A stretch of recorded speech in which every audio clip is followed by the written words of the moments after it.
ہم ساری انسانیت کے لیے سب سے بہترین نظام زندگی کی شکل میں عطا کیا، اور یہی اسلام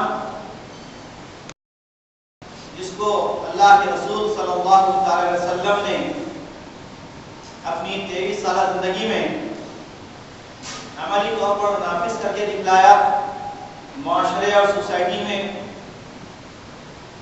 امن و امان قائم فرمایا، عدل و انصاف کو قائم کیا، انسانیت کو جو برسہ برس سے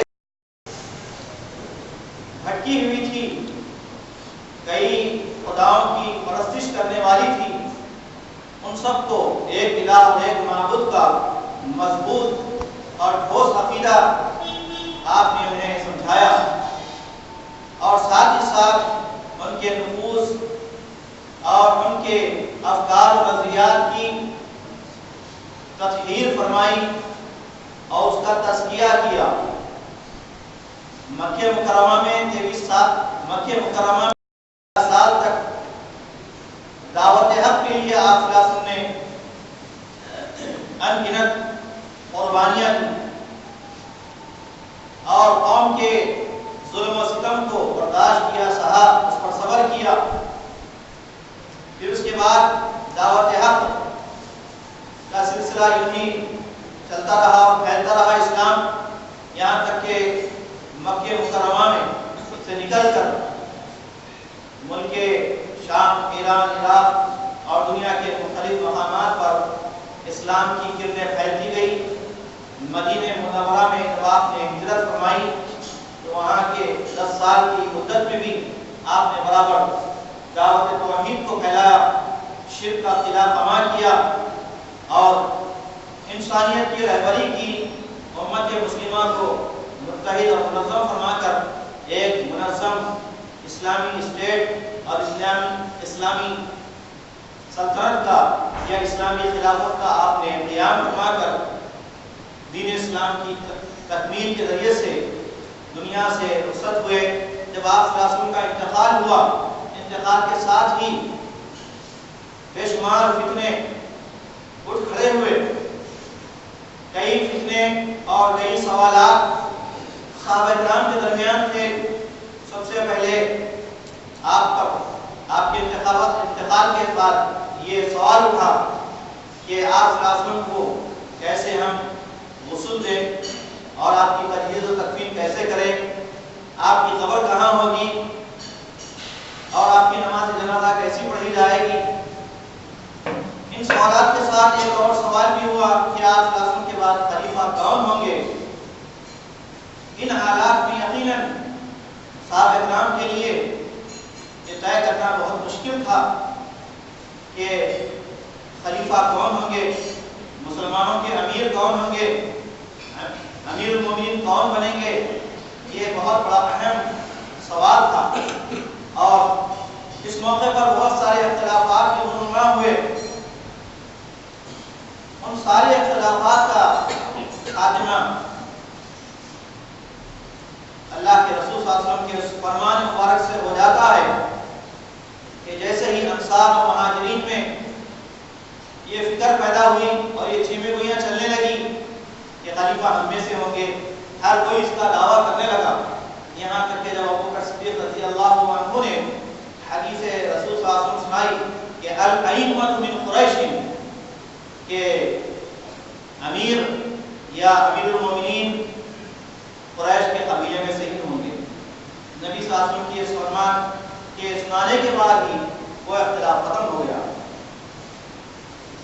اور اس کے بعد چونکہ پوری امت کو بے شمار مسائل درپیش تھے، ان مسائل کے حل کے لیے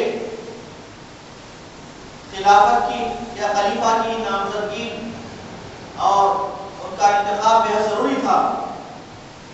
اس لیے انتخاب کے سلسلے میں مختلف رائے آنے لگی۔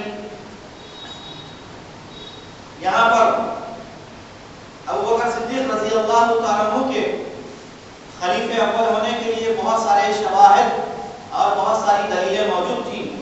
مثلا یہ کہ اللہ کے نبی صلی اللہ علیہ وسلم نے اپنی وفات سے پہلے ہی اپنے مصلی پر جہاں آپ صلی اللہ علیہ وسلم نماز پڑھایا کرتے تھے، پوری یعنی امت کی امامت فرمایا کرتے تھے، اس مقام پر ابو بکر صدیق رضی اللہ عنہ کو کھڑا کیا. جب آپ صلی اللہ علیہ وسلم کی یہ حالت ہو گئی کہ خود نماز نہیں پڑھا سکتے تھے تو آپ صلی اللہ علیہ وسلم نے حضرت عائشہ رضی اللہ عنہا کو یہ حکم دیا کہ تم اپنے ابو جان سے کہو کہ وہ نماز پڑھائیں. حضرت عائشہ رضی اللہ عنہا کہتی کہ وہ رقیق القلب ہیں، نرم دل والے ہیں، وہ آپ کے اس مقام عالی پر کھڑ نہیں سکیں گے. تو اللہ کے نبی بار بار یہی فرماتے کہ جاؤ تو ابو بکر کو حکم دو کہ وہ نماز پڑھائیں. چنانچہ نبی صلی اللہ علیہ وسلم کی موجودگی میں آپ صلی اللہ علیہ وسلم جبکہ سخت بیمار تھے، ابو بکر صدیق نے نماز پڑھائی. یہ اس بات کی دلیل تھی کہ اللہ کے نبی صلی اللہ علیہ وسلم کے بعد اگر کوئی خلافت کے اور خلیفہ ہونے کے لائق ہیں تو سب سے پہلے ابو بکر صدیق رضی اللہ عنہ ہیں. پھر اسی طرح اللہ کے نبی صلی اللہ علیہ وسلم نے حضرت ابو بکر صدیق کو امیر الحاج بھی مقرر کیا تھا. اس طرح یہ مسئلہ بالکل طے ہو گیا کہ اب دوسری کوئی رائے نہیں ہو سکتی کہ خلیفہ ہمارے ابو بکر صدیق رضی اللہ عنہ ہوں گے. سب جو ہے اس پر اتفاق کرنے لگے اور اس طرح حضرت ابو بکر صدیق رضی اللہ عنہ مسلمانوں کے پہلے خلیفہ ٹھہرے. اس زمین میں یہاں پر ایک بات کہہ دینا میں بہت ضروری سمجھتا ہوں. بہت سارے لوگوں میں یہ غلط فہمی پائی جاتی ہے، یعنی شیعہ کے اثرات کی وجہ سے. یہ شیعہ ایک ایسی قوم ہے جس نے تاریخ کو بس اور برباد کر کے چھوڑا ہے، اور شیعہ ہی ایک ایسی بدترین قوم ہے جس نے پوری امت مسلمہ میں انتشار اور فتنے پیدا کیے. جیسا کہ ہم عوامی بلکہ قوالوں کی زبانی یہ سنتے ہیں، قوالی میں بھی یہ مشہور کر دیا گیا کہ دمادم مست قلندر علی کا پہلا نمبر، یعنی وہ نعوذ باللہ تینوں خلیفوں کی برائی بیان کرتے ہوئے یہ کہتے ہیں کہ در حقیقت مسلمانوں کے خلیفہ اور امام کہ اگر کوئی لائق ہے تو وہ صرف حضرت علی رضی اللہ عنہ ہیں. یہ فتنہ کرنے والے خارجیوں کی اور اہل تشیع کی دلیل تھی، لیکن پوری امت کا اس پر اتفاق تھا. قرآن مجید سے اور احادیث سے شواہد موجود تھے. خود اللہ کے نبی صلی اللہ علیہ وسلم نے اپنی حیات طیبہ میں حضرت ابو بکر صدیق رضی اللہ عنہ کے تعلق سے بہت ساری فضیلتیں بیان فرمائی تھی. کہا کہ میں نے زندگی میں ہر ایک کا حق جو کچھ بھی مجھ پر تھا ادا کر دیا، جتنے بھی حقوق تھے میں نے اس کو ادا کرنے کی کوشش کی اور اس کو ادا کر دیا. لیکن ابو بکر کے مجھ پر بہت سارے احسانات ہیں، بہت سارے حقوق ہیں، میں انہیں ادا نہیں کر سکتا. اور ان کے مقام و مرتبے کو بھی آپ صلی اللہ علیہ وسلم نے بیان فرمایا. اس طرح امت کے اندر یہ بڑا اختلاف فروغ ہو گیا. یعنی اللہ کے نبی صلی اللہ علیہ وسلم کی جب وہاں پر حدیث موجود تھی، آپ کا فرمان موجود تھا. اس زمین میں یہ بات بھی ہمارے لیے لائق ہے غور و فکر ہے کہ نبی صلی اللہ علیہ وسلم فرماتے ہیں یہ صدارت اور امانت عہدہ طلبی یا عہدے کے سلسلے میں نبی صلی اللہ علیہ وسلم کا فرمان ملتا ہے انکم مستحرسون علی الامارۃ، یعنی ان قریب تم عہدوں پر حرص کرنے لگو گے، یعنی عہدے طلبی کے لیے تم آگے بڑھو گے. وستکون ندامۃ یوم القیامہ، اور یہ چیز تمہارے لیے قیامت کے دن رسوائی کا اور ندامت کا باعث ہوگی. کسی نے اس کی وضاحت کرتے ہوئے بھی کہا کہ جاہ طلبی، عہدہ طلب کرنا یا عہدے طلبی، چاہے وہ عہدہ کسی بھی قسم کا ہو، یہ دینی جماعت کا عہدہ ہو یا سیاسی جماعت کا ہو یا مسجد کے ذمہ داری کا عہدہ ہو، تو عہدے طلبی یا جاہ طلبی اور دولت کی حرص تو ایسے جرائم ہیں جو ملک کو تباہ کر دیتے ہیں.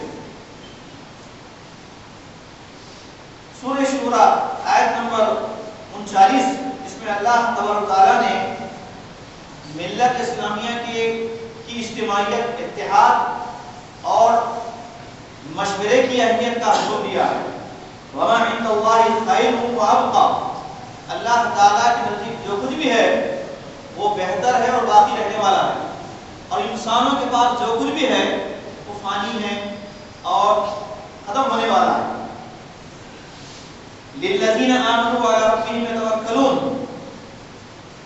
یعنی جو چیز باقی رہنے والی ہے، خیر، بھلائی اور نیکی، اس کا اجر اور ثواب کس کے لیے ہے؟ ان کے لیے جو ایمان والے ہیں. وعلی ربہم یتوکلون، اور ان کے لیے جو اپنے پروردگار پر توکل اور بھروسہ کرتے ہیں. وہ کیسے ہوتے ہیں؟ والذین یجتنبون کبائر الاثم والفواحش، یہ ایسے ہوتے ہیں کہ کبائر سے، ہر قسم کے کبیرہ گناہ سے اجتناب کرتے ہیں، بچتے ہیں. والفواحش، اور فاحش منکرات سے بچتے ہیں. وَإِذَا مَا غَضِبُوا هُمْ يَغْفِرُونَ، اور جب وہ غضبناک ہوتے ہیں، غصہ ہوتے ہیں، تو غصے کو پی جاتے ہیں، غصے پر کنٹرول کرتے ہیں. اور کوئی دوسرا ان پر غصہ کرتے تو غصے کا جواب گالی گلوچ سے نہیں کرتے، بلکہ عفو و درگزر سے کرتے ہیں، انہیں معاف کر دیتے ہیں. والذین استجابوا لربہم، یہ ایسے نیک صفات کے لوگ ہیں جو اپنے رب کی سنتے ہیں، اپنے پروردگار کے حکم کی اطاعت کرتے ہیں، اس کو مانتے ہیں. وہ اقاموا الصلاۃ، اور نماز قائم کرتے ہیں. وہ امرهم شورى بینہم، ان کے سارے معاملات آپسی مشورے سے، رائے سے طے پاتے ہیں. وہ مما رزقناہم ينفقون، اور یہ اللہ تعالیٰ کی دی ہوئی روزی، اللہ تعالیٰ کے دیے ہوئے انعامات، اللہ تعالیٰ کے عطا کردہ احسانات اور اکرامات میں سے وہ انفاق کرتے ہیں، زکات دیتے ہیں، صدقات دیتے ہیں. یہ سورہ شورى کی آیت نمبر 39 ہے، جس سے ایک اسلامی معاشرے کی شکل ہمارے سامنے آتی ہے. اس طرح ملی اتحاد کے سلسلے میں قرآن مجید کا یہ حکم ملتا ہے، وَاعْتَصِمُوا بِحَبْلِ اللَّهِ جَمِيعًا وَلَا تَفَرَّقُوا، تم سب مل کر اللہ کی رسی یعنی شریعت، قرآن و حدیث کو مضبوطی سے تھام لو اور فرقوں میں، ٹولیوں میں نہ بٹ جاؤ. پیارے نبی صلی اللہ علیہ وسلم کا اجتماعیت کے تعلق سے حکم ہے، لا اسلام الا بالجماعت، یعنی اسلام کی ترقی ناممکن ہے، یا اسلام کی سربلندی ناممکن ہے الا بالجماعت. اگر اسلام کی سربلندی ممکن ہے تو وہ اجتماعیت سے ہے، جماعت بندی سے ہے، ملت کے اتحاد سے ہے. ولا جماعت الا بالامیر، اور جماعت کا تصور ہی نہیں ہے بغیر امیر کے، بغیر صدر کے، یا یوں سمجھیے کہ بغیر امام کے. ولا امیر الا بالسمع، اور امیر بھی نہیں ہے، یعنی امیر کا بھی کوئی تصور نہیں ہے الا بالسمع والطاعت، سماعت اور طاعت کے. یعنی امیر جس کو بنایا جاتا ہے اس کی سماعت ہو، اس کی بات سنے اور اس کی اطاعت کرے. یہ اسلامی نسل، اسلامی اجتماع ہے، اسلامی جماعت بندی. تو اس میں 3 باتیں بتائی گئی ہیں، ایک تو جماعت کی اہمیت، دوسرے امیر کی اہمیت اور افراد کی اہمیت. اور افراد کیا کریں گے؟ یعنی وہ اپنے طور پر کوئی فرقہ نہیں بنائیں گے، کوئی جماعت نہیں بنائیں گے، کوئی جو ہے الگ سے کسی قسم کی کا انتشار پیدا نہیں کریں گے، کوئی ٹولی نہیں بنائیں گے، بلکہ پوری ملت اسلامیہ کو ایک ہونے کا تصور کیا جا رہا ہے، پورے مسلمان کو ایک ہونے کا. اب سوال یہ ہے کہ پوری دنیا کے مسلمان، یا پھر ہم جس ملک میں رہتے ہیں پورے ہندوستان میں، تو پورے ہندوستان کے مسلمان ایک پلیٹ فارم پہ کیسے آئیں گے؟ سوچنے میں بہت مشکل ہے، کرنے میں بھی مشکل ہے. لیکن شریعت کی، دین کی تعلیم کا خلاصہ یہ ہے کہ اسلام نے کبھی بھی کسی بھی صورت میں، کسی بھی حال میں فرقہ بندی کو موقع نہیں دیا. فرقہ بندی ہے کہیں اور کہیں ذاتیں ہیں، کیا زمانے میں پنپنے کی یہی باتیں ہیں. ایک ہو جائے تو بن سکتے ہیں خورشید مبین، ورنہ ان بکھرے ہوئے تاروں سے کب بات بنے. تو ملت اسلامیہ کا اتحاد اسی وقت ممکن ہے کہ جب پورے مسلمان کا عقیدہ ایک ہو جائے، سارے مسلمانوں کا عقیدہ ایک ہو جائے. گرچہ کہ مسلمانوں کا عقیدہ ایک ہی ہے. عقیدہ کیا ہے؟ 2 باتوں پر ہی ہے، لا الہ الا اللہ محمد رسول اللہ. یہ ایک کلمے کے 2 جز ہیں، جس کا پہلا حصہ اللہ تعالیٰ کی توحید، اس کی کبریائی، اس کی بڑائی، اس کی عبادت پر دلالت کرتا ہے. اور اس کلمے کا جو دوسرا پارٹ ہے، دوسرا حصہ ہے محمد رسول اللہ، وہ اس بات کی گویا گواہی دیتا ہے کہ پوری ملت کا اتحاد اللہ کے نبی صلی اللہ علیہ وسلم کی اطاعت میں مضمر ہے. نبی کی اطاعت کے بغیر پوری امت اگر جڑ رہی ہے، حسبنا کتاب اللہ، ہمارے لیے صرف قرآن کا، جیسا کہ ایک ٹولہ نکل چکا ہے گمراہ پاکستان میں اس کی بنیاد پڑی اور اس نے جماعت المسلمین کے نام سے پورے مسلمانوں کو، اسی طرح ایک فرقہ جو ہے کہتا ہے کہ اللہ تعالیٰ نے قرآن کو نازل کیا ہے، بخاری کو مسلم کو نازل نہیں کیا، اس لیے ہم کو صرف قرآن کو ماننا چاہیے۔ یہ بھی ایک جو ہے ملت کے اندر اہل قرآن کے نام سے کہلانے والا طبقہ، یا الحق کے نام سے وہ اپنے آپ کو پہچانے جاتے ہیں۔ الغرض اس طرح کے جو ہے طبقے ملت کے اندر اسلام کا ناقص عقیدہ رکھ کے یا ادھورا عقیدہ رکھ کے ملت میں ایک ایک ٹولی کو بانٹ دینا چاہتے ہیں۔ اب صحیح درست بات قرآن و سنت سے ثابت شدہ بات یہی ہے کہ قرآن اور سنت یہ دونوں چیزیں پوری ملت اسلامیہ کی اجتماعیت کی بنیاد اور اساس ہے۔ اس قرآن و سنت کو عملی طور پر نافذ کرنے کے لیے اپنے آپ پر اس قرآن و حدیث کے عقیدے اور منہج کو اپنے اوپر جاری اور ساری کرنے کے لیے جو بنیاد ہمارے سامنے رکھی گئی ہے، جس چیز کو بیس بنایا گیا ہے، وہ ہے منہج السلف، صحابہ کرام کا منہج، فہم سلف بھی کہتے ہیں اسے، منہج سلف بھی کہتے ہیں۔ اس کی دلیل قرآن مجید میں بھی موجود ہے، جیسا کہ اللہ تبارک و تعالیٰ نے فرمایا کہ فَإِنْ آمَنُوا بِمِثْلِ مَا آمَنْتُمْ بِهِ فَقَدْ اهْتَدَوْا۔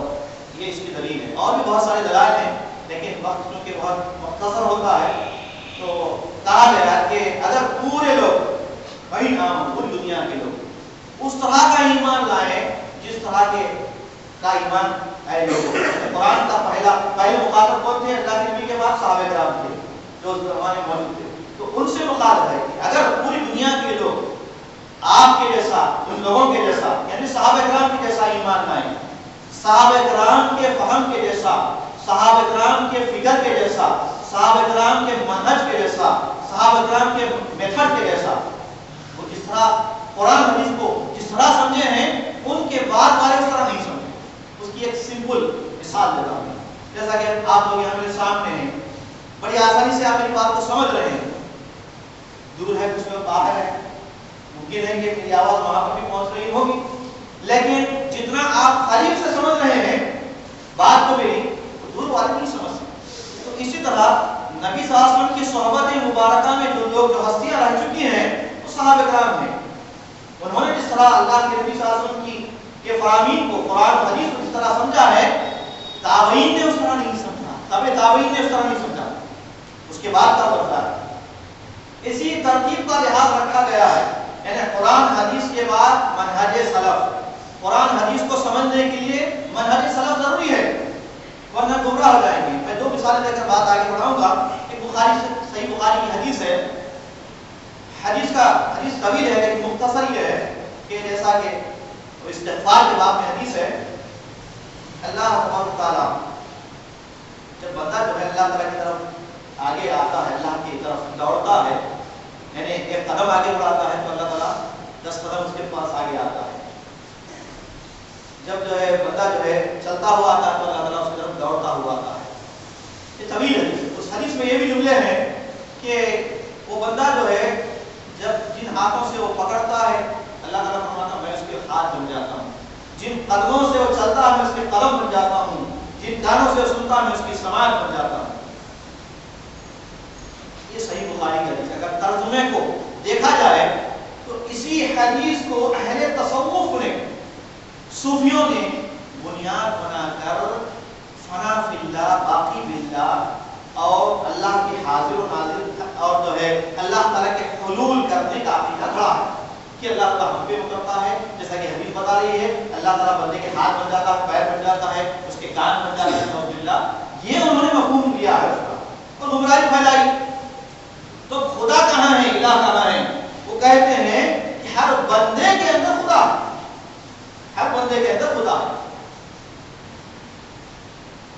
باضابطہ اس سلسلے میں صوفیوں کا سب سے بڑا جو بانی ہے، فاؤنڈر ابن العربی المکی، اس کی کتاب خصوص الحکم میں یہ جملہ ہے کہ ہر سگ میں خدا موجود ہے، کتے میں بھی خدا موجود ہے، پیغمبروں کی توہین کرتے ہوئے اتنا آگے بڑھ گیا، کہتا ہے خذنا فی البحر وخفر الانبیاء بساحله، یعنی ہم سمندر کی گہرائی میں پہنچ گئے، نعوذ باللہ کہ پیغمبر سمندر کے کنارے پہ کھڑے ہوئے اور کہتے ہیں یہ حدیث کا جو علم ہے یہ مردوں کا علم ہے اور ہمارا علم سینہ بسینہ ہے، زندہ علم ہے، ہم اللہ سے ڈائریکٹ لیتے ہیں۔ نعوذ باللہ ایسی ہے اور گھناؤنی باتیں ہیں کہ اس کو سنانا بھی جو ہے طبیعت گوارا نہیں کرتی، لیکن چونکہ معاشرے کے اندر ہم دیکھ رہے ہیں گمراہیاں کس طرح آ رہی ہیں، لوگ جو ہے کیسے عقیدے صحیحہ سے ہٹ کر باطل عقیدے کو اپنا رہے ہیں، یہی وجہ ہے کہ جتنے عرس ہوتے ہیں، میلے ہوتے ہیں اور جتنے جو ہے یہ بیعت کا معاملہ ہوتا ہے، پیالہ پلانے کا، بیعت بازی کا معاملہ ہوتا ہے اور بھی بہت ساری چیزیں، پیری مریدی کا جو چکر ہے، یہ ساری چیزیں اسی پر دلالت ہے۔ آگے آپ کی بات جو ہے آپ طویل ہو جائے گی مختصر کرتے ہوئے کہ ملت اسلامیہ کو متحد ہونے کے لیے قرآن و سنت اور صحابہ کرام کا منہج کافی ہے۔ صحیح بخاری کتاب الاحکام کی حدیث، اللہ کے نبی صلی اللہ علیہ وسلم فرماتے ہیں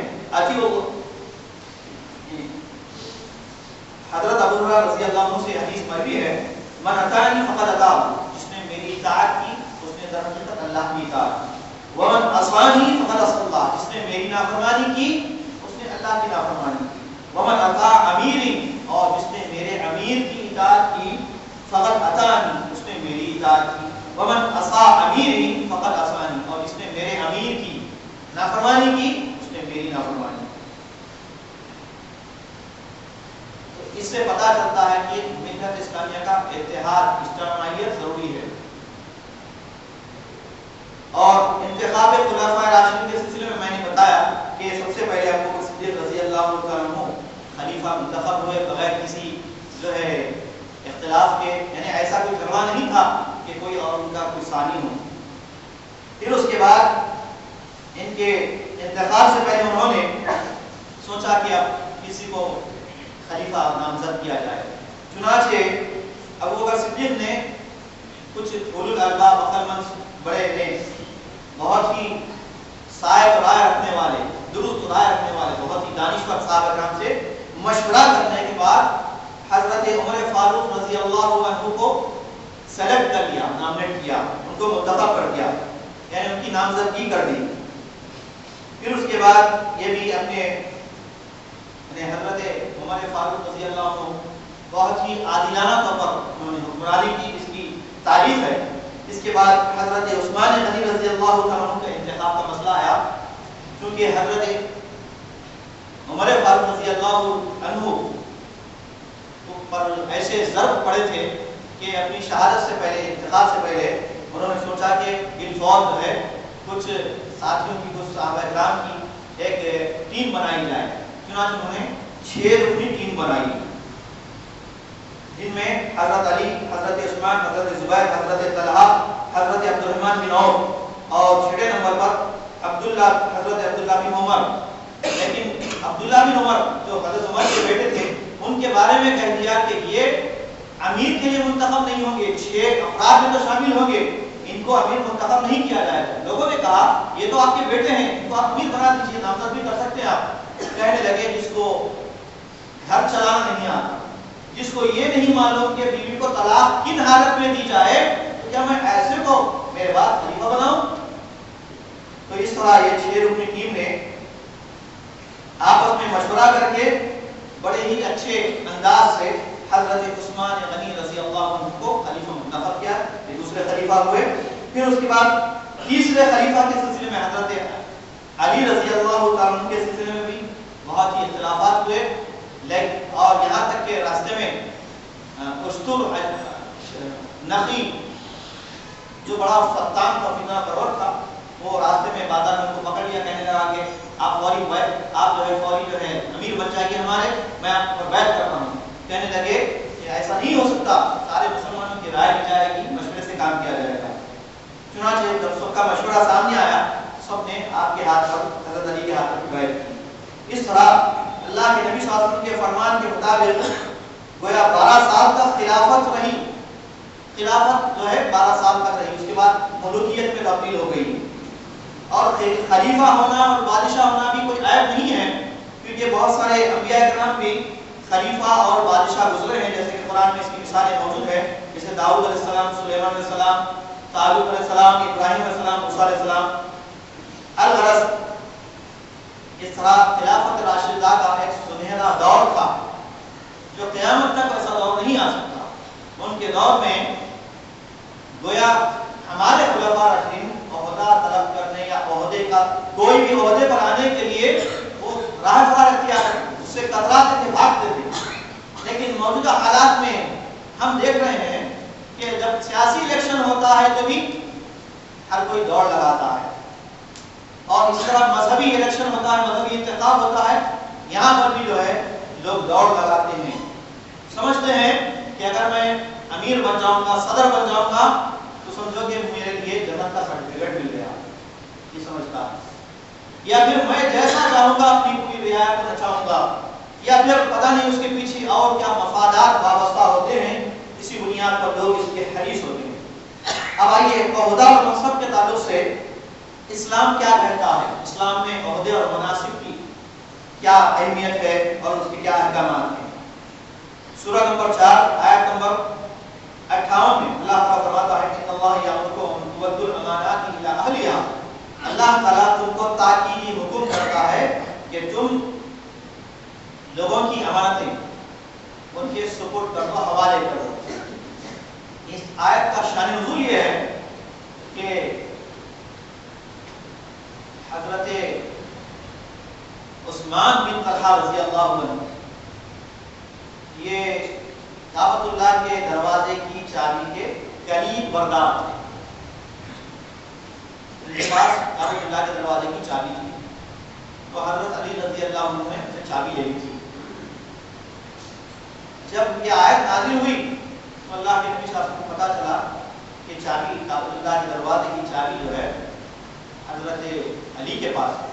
حضرت علی کو بلایا، حکم دیا کہ چابی کو دے دو، اور آپ نے چابی لے کر اپنے دست مبارک سے حضرت عثمان بن طلحہ رضی اللہ عنہ کو حوالے کر دیا اور فرمایا کہ حاجی خالدۃ خالدۃ الی یوم القیامہ، کہ تم اسے لے لو، یہ تمہارے پاس قیامت تک رہے گی، یعنی تمہارے ہی خاندان میں رہے گی۔ چنانچہ اللہ کے نبی صلی اللہ علیہ وسلم نے جس خاندان کے سپرد یہ کیا تھا، آج تک اسی خاندان میں چابی چلی آ رہی ہے، اسی کے وہ محافظ ہیں۔ یہ تھا صحابہ کرام کا طریقہ، امانت جب کسی کو دے دینے کا حکم دیتے تو کیا مجال تھی کہ وہ امانت میں خیانت کرے تھوڑی سی۔ وَأَمْرُهُمْ شُورَىٰ بَيْنَهُمْ، اسی طرح مسلمانوں کے مشورے، یعنی مسلمانوں کے معاملات آپس کے مشورے سے طے ہونا بہت ہی خیر و برکت کا باعث ہوتا ہے۔ اس لیے کوئی پرسنل آدمی بھی اگر وہ مشورہ لینا نہیں چاہتا تو اس کے لیے کہا کہ کم سے کم وہ استخارہ کرے۔ استخارہ جو ہے اس کی دعا ہے، استخارہ کو دوسرا نہیں دیکھ سکتا، جیسا کہ آج ہم دیکھ رہے ہیں بات اپنا استخارہ چینل چل رہا ہے، ایسا نہیں ہے۔ صحیح بخاری حدیث میں ہے کہ جس آدمی کو کوئی نیا کام کر رہا ہے، شادی بیاہ کر رہا ہے، کوئی نیا کام سفر کے لیے جا رہا ہے، کوئی نئے کام پہ جا رہا ہے، تو ایسے موقع پر اس کو حکم دیا گیا کہ وہ استخارہ کرے۔ استخارہ کی دعا ہے، اور اس کی نماز 2 رکعت نماز پڑھ کے وہ استخارہ کی دعا کرے۔ المستشار مؤتمن، اور جس سے مشورہ طلب کیا جاتا ہے وہ امانت دار ہوتا ہے، اور اس کو امانت دار ہونا چاہیے۔ ہر جس سے بھی مشورہ کیا جائے اس کو امانت دار ہونا چاہیے۔ مسلمانوں کے آپس کے حقوق میں ایک حق یہ بھی ہے، جس سے آپ مشورہ طلب کرے تو مشورہ دینے والے کا یہ فرض ہے کہ اپنے بھائی کو صحیح مشورہ کرے، صحیح گائیڈنگ کرے، اس کی صحیح رہنمائی کرے۔ اور جب نیک لوگ عہدے پر آتے ہیں، متقی، پرہیزگار، دیندار، جو اس کی اہلیت کے لائق ہوتے ہیں، تو اس کے اثرات بھی بہت اچھے پڑتے ہیں معاشرے پر، جیسا کہ ہم خلفاء راشدین کی تاریخ میں دیکھتے ہیں۔ بلکہ اور تو اور حضرت عمر بن عبدالعزیز رحمۃ اللہ علیہ کے دور میں بھی ایسا عدل و انصاف تھا کہ ایک دفعہ کا واقعہ ہے، تاریخ کا یہ واقعہ کہ ایک بدوی جو ہے دیکھا کہ وہاں پر ایک گاؤں کا ایک عربی آدمی نے دیکھا کہ ایک شیر نے بکری پر حملہ کر دیا، شیر نے بکری پر حملہ کر دیا۔ تو اس کیفیت کو دیکھ کر وہ زار و قطع رو رہا تھا۔ تو کسی نے پوچھا کیوں رو رہے ہو؟ کہنے لگا کہ آج ہمارے خلیفہ ہمیں نہیں رہے، خلیفہ کا انتقال ہو گیا۔ حالانکہ اس بدوی نے، اس بدو نے نہیں دیکھا خلیفہ کو، ان کو دیکھا ہی نہیں، پھر کہہ دیا کہ خلیفہ کا انتقال ہو گیا۔ پھر بعد میں پتا چلا کہ واقعی اس دن خلیفہ کا انتقال ہو گیا۔ یعنی جب تک خلیفہ زندہ تھے کہ کیا مجال کہ ایک جانور بھی دوسرے جانور پر ظلم کرے، تو ایسا عدل و انصاف کی مثال دی جاتی ہے۔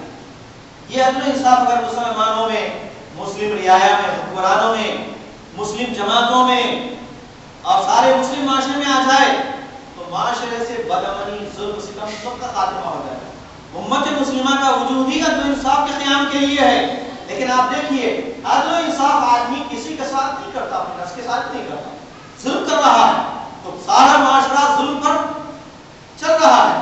جب تک ظلم قائم رہے گا اللہ کی مدد اور نصرت نہیں آئے گی، اللہ تعالیٰ اپنے بندوں کی مدد نہیں کرے گا۔ عدل و انصاف پر قائم رہنے کا حکم دیا گیا۔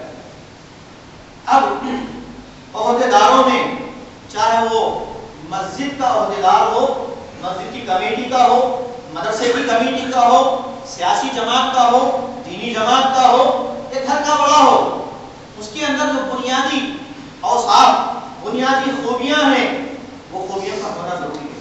سب سے پہلے تو یہ کہ وہ مسلم ہو، مسلمان ہونا ہے۔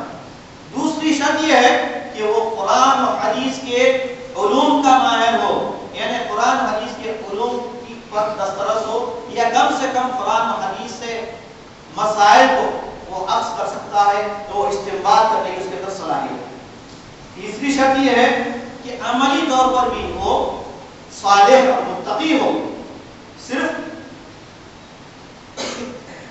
یعنی صلاحیت سے کام نہیں چلے گا بلکہ صلاحیت کے ساتھ صالحیت بھی ضروری ہے۔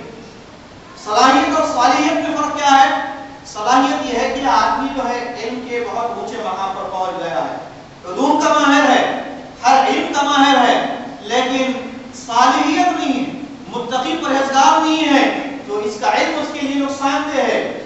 اس کے ساتھ ضروری ہے کہ وہ نیک متقی پرہیزگار ہے۔